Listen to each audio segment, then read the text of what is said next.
હવામાન વિભાગની આગાહીના પગલે સુરત શહેરમાં વરસાદ શરૂ।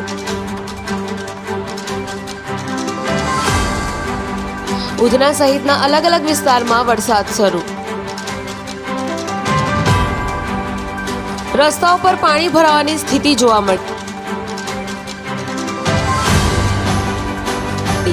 કામ ધંધા અર્થે જતા લોકો અટવાયા।